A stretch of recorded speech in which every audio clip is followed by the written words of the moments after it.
ईद उल अजहा पर वज़ीर आज़म शहबाज शरीफ के ताजिक सदर, मलेशिया के हम मनसब अमीर कतर और आज़रबाईजान के सदर से टेलीफोनिक राबता हुआ।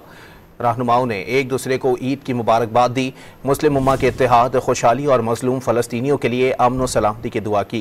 ताजिकिस्तान के सदर इमाम अली से टेलीफोनिक राबते में वज़ीर आज़म ने दौरे दोशंबे में मेहमान नवाजी पर इजहार तशक्कुर किया।